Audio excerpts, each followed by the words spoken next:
in the queue already is my one and only dear friend, Caitlin Campbell. And she, of course, is in the wonderful province of Ontario, just outside of Toronto. So what do you say we go up to Canada and welcome in Caitlin? Caitlin Campbell, hello. Hey, Kevin. How are you, Caitlin? Doing well, doing well. How are you? I'm okay. What kind of hat is that? It looks orange from here. It is a Denver Broncos hat. Oh. I just took a shower, so my hair is a mess, so I threw on a hat. That is great. That is great. Maddie Harrison, who is in the chat room, is a big-time Broncos fan, and he was devastated on Sunday, that's for sure. Are you a Broncos fan? I don't remember. I am indeed. Peyton Manning. He's my boy. I am so sorry that happened, what happened. Before we get started, I want to do something real quick. Do you mind? I want to show everybody our little introduction video. Yeah, sure. Okay, here's Caitlin's introduction video for Caitlin's Corner.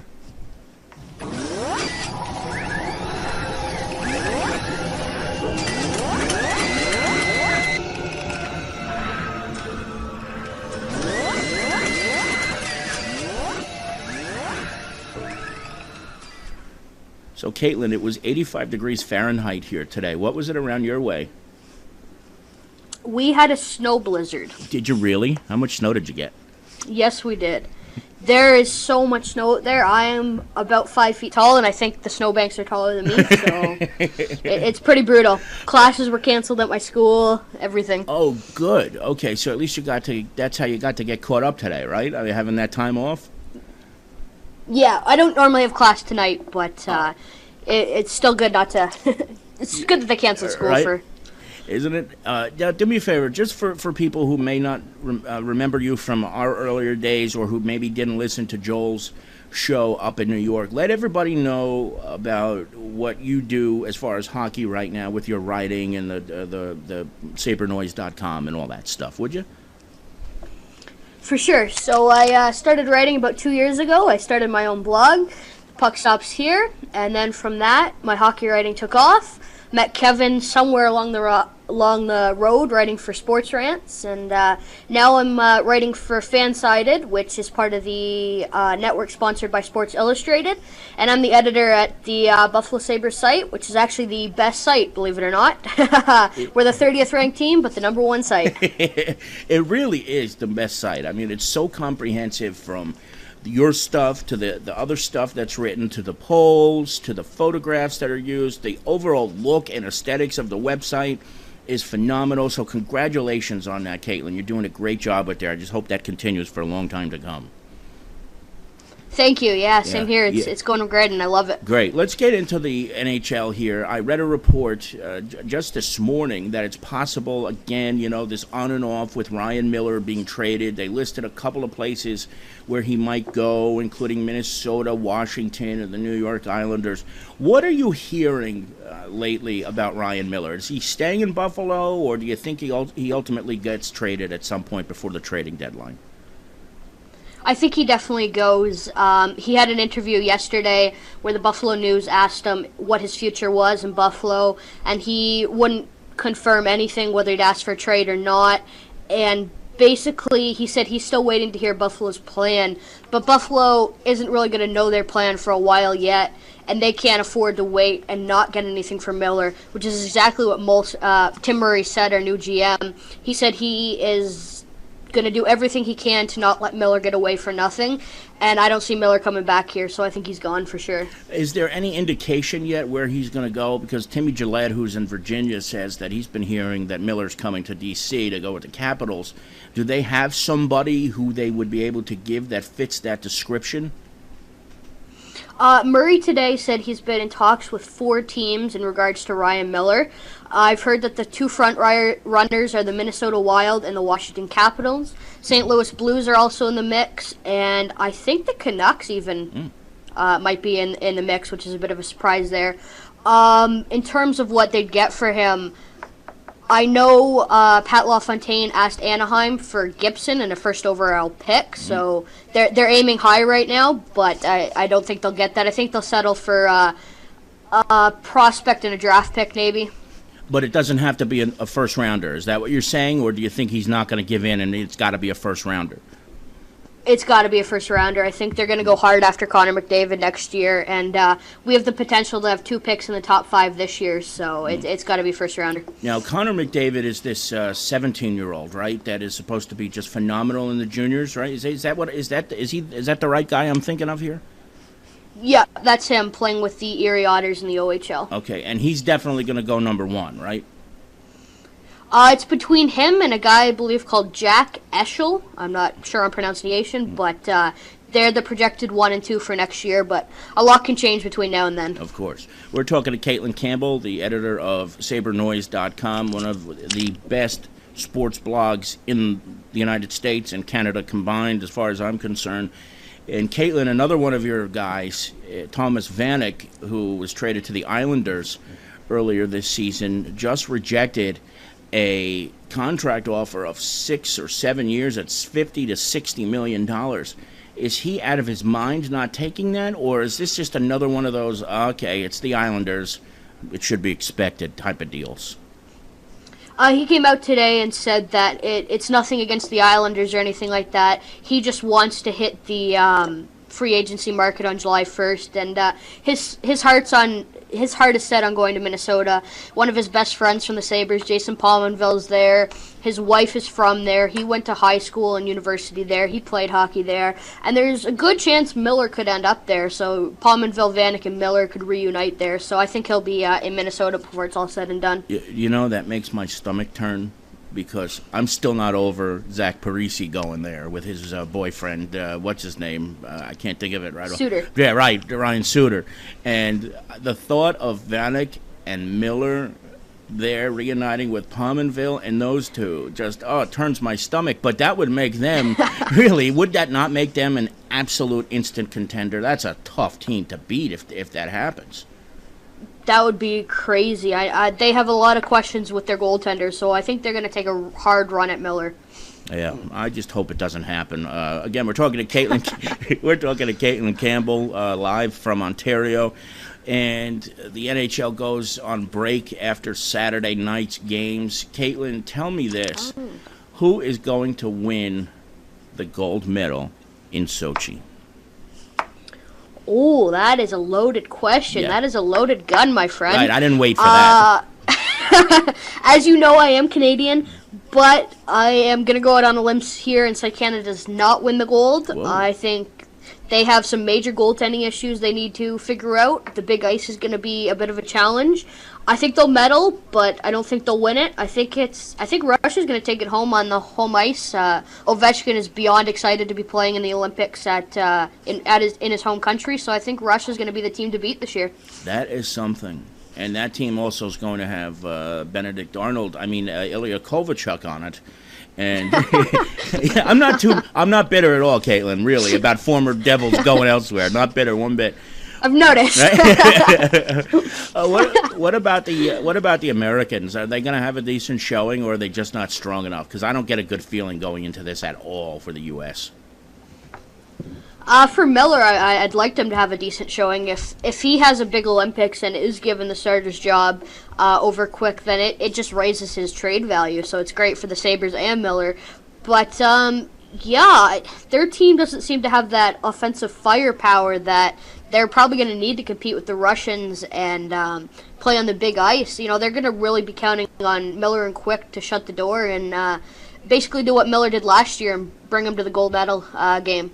Absolutely. Now, I'm going to switch gears a little bit and turn our attention to the outdoor series. And if I'm not mistaken, you weren't a big fan of having this many games outdoors, right? Correct, okay, yeah. Right. At first, I was not a huge fan of it. All right, now that there have been 2 games played at Yankee Stadium and 1 at Dodger Stadium, what are your thoughts on what's happened, and what do you think you could call it a success at this point? Yeah, I think it could be considered a success. I watched one of the games at Yankee Stadium, the first game. Didn't watch the game at Dodger Stadium, but just the way hockey was embraced. The NHL did a great job on Instagram and Twitter, pumping up these events with pictures, interviews, the genuine excitement of the players to be playing outside. Even the guys out in LA who, you don't play outdoor hockey in LA growing up. It just doesn't happen. It's roller hockey. But just the genuine excitement from the players really made you as a fan excited. Even the outdoor classic, the Leafs.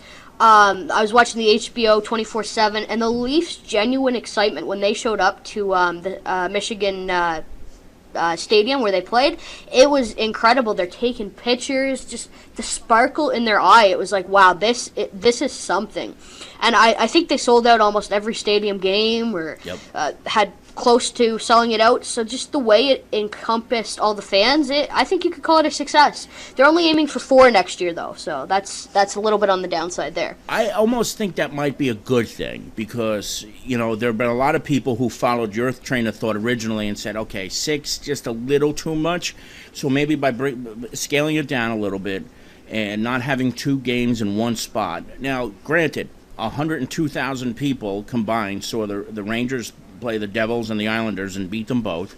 54,000 at Dodger Stadium, which is capacity in both of those buildings. Wow. And the rest of them are going to sell out too. So I guess from that perspective, you can't beat it. And you're right. I mean, I saw the one person actually 2, but one really stuck out for me, and that was Jaromir Jagr. Here's a guy who's 42 years old, and he looked like a kid on Christmas when he walked out of the Yankees dugout and looked out at the it right? I mean, it just brought back this youthful vibrance from a guy who's closer to 60 than he is his teenage years. True. Yeah. Well, for me, the one disappointment was the Red Wings and the Leafs did not break the Guinness World Record that they were going for. Yeah. The way they scanned the tickets, some people showed up late, and it's like, you gotta be kidding me. Like, just how full that stadium was, and we didn't break the record. Like, you got to be kidding me. That was awesome. Isn't it crazy that they did not declare that? I mean, that's so ridiculous. They were there. There were more than 105,000, and then for them to declare it was 104 is such BS, right? It truly was. That stadium was packed. It was incredible. I had a lot of friends that headed down there, and they said it was a truly amazing experience. Let me ask you this: if you're a player out there, you played hockey, you were a great goaltender, and if you're playing in those conditions, is it impossible with the snow falling and the conditions as they were? Would that have been a big challenge for you if you were playing goal?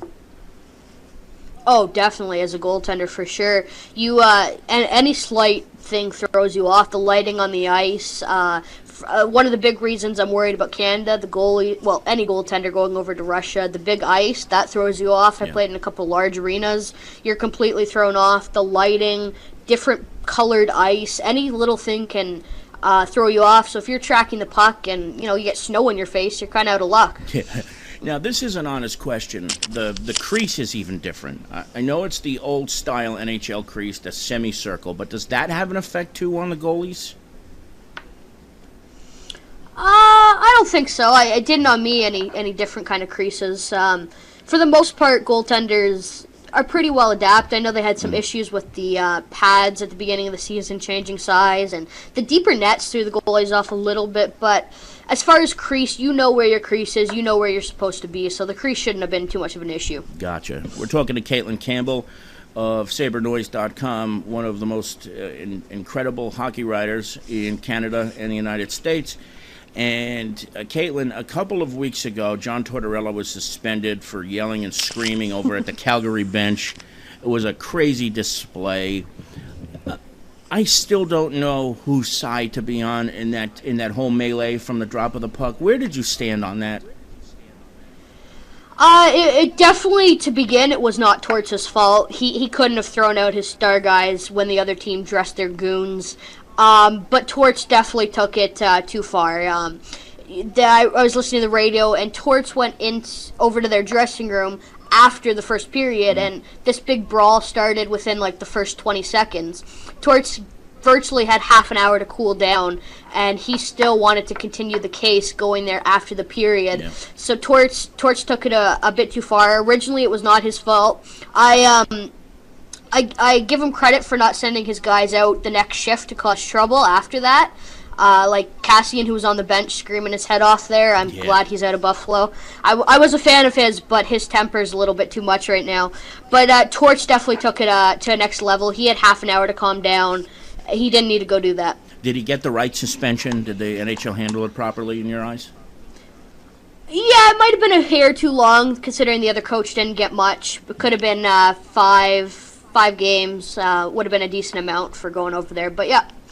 Yeah, it's interesting. It's 2 years in a row that something like this happened. It happened last year with the Devils, and it was the first shift of the game too. And he was doing the same thing, yelling and screaming at my guy Peter DeBoer.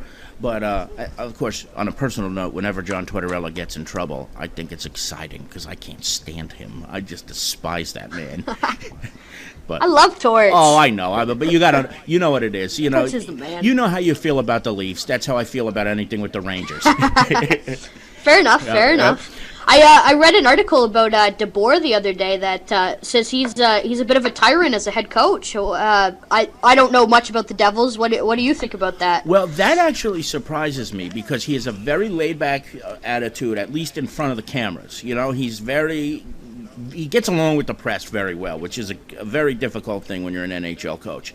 And I knew him personally when he was the coach of the Florida Panthers. He was doing a show in Miami on Sid Rosenberg's show, and I was helping Sid and producing part of his show at that point in time, so I got to know Pete a little bit. And I always saw him as a pretty laid-back guy. But that's the thing. Those are the kind of guys, when the doors are closed, you have no idea what's going on. So it wouldn't surprise me one bit if he was out there and he was sort of a tyrant. And he may have lost the team, Caitlin, because they're just not playing well. Okay. And they keep blowing these leads. The last 4 games, except for the outdoor game, they've had a lead with less than 2 minutes to go, and they've lost all 4 games. So they're not playing. Ooh. Yeah, it's pretty brutal, to say the least. Yeah, that's not good when you're losing leads that late. I know from the Sabres' perspective, if we lose tonight, we're officially out of playoff contention. So there goes our late season comeback. Are you serious? They're already eliminated? If we lose tonight, I read that we are eliminated from playoff contention. We have a 95% chance of finishing 30th. Wow. But at this point, you want that, right? Yeah, we want that. We want the first overall pick by now. The big question is whether we can suffer for another season or not. No, I wouldn't want you to have to go through that. No way. I don't want to go through that. No, going through it once is more than enough. Thank you very much. Caitlin, let everybody know, again, where to find you online. Let them know where your Twitter and Facebook and things are so they can follow you and read all your excellent stuff. So my Twitter is @HockeyLife30. You can follow me there. Just over 2,000 followers there. I love to talk about all things hockey and other non-hockey things too. A little bit of football, throw that in there. Add me on Facebook, Caitlin Campbell. I am wearing a Sabres toque, so that is how you will know it's me. And, of course, my site is sabernoise.com, and we'll have you covered for all your game day news, non-game day news. And then if you're a general NHL fan, hit up fansided.com. They got all your regular NHL stuff, a lot of Winter Classic stuff. Awesome stuff. And, Caitlin, I'm so glad you're finally on here for Caitlin's Corner, and I hope we get to do this on a regular basis now. You did a great job when Joel was doing a show up in Olean every single week, and hopefully we can translate it here to DARPA TV now. Thank you so much, buddy. For sure. Thank you, Kevin. Take care. Okay, Caitlin. See you later, buddy. There she is, the one and only Caitlin Campbell, coming to us live from a wonderful, wonderful province of Ontario in Canada, just outside of Markham, Ontario. She is the best. And let me tell you how I met Caitlin. Some of you may remember Sports Rants. I used to do a blog on it, and Joel was doing a show on there once a week. And one day I was listening to this awful show that they have on their network called Slicks and Sticks. It was a mixture of NHL and NASCAR. And I don't know how it happened, but it just so happened that since Caitlin was writing at the time, and I was too, that the host of the program had us both on the show, on the air, at the same time. And we just wound up following each other on Twitter that night, and I got to reading her stuff, and she is a wonderful writer. She's got a natural talent that most people at the age of 40 don't have when it comes to writing. She's got great grammar, spelling excitement to her writing. She really wanted to be a professional hockey player, but unfortunately had too many concussions, and it unfortunately put her out of the running for playing hockey. And she could have easily gotten very, very down. You know, she could have easily it could have turned ugly, but instead she took that joy for the game of hockey, which Tom and I have, and Timmy and so many others here in this chat room, and she turned it into a new obsession, and that's as a writer. And that's why, as a journalist and as somebody who loves the game of hockey and who loves to write about hockey too, I feel like a proud surrogate father when I see her getting published by these top-notch websites, and that she's doing so well in university and getting good grades on her projects. I'm telling you, folks, in about 4 or 5 years, I still have this feeling, even though it's not her career path, that we're going to see her doing big things, whether it's for the CBC or maybe for TSN in Canada or other kinds of websites where there's a hockey writing and ability. That is how good she is, folks, and I just want to thank her so much. I'm very fortunate to have such a good friend in her, and I'm very, very grateful for that. And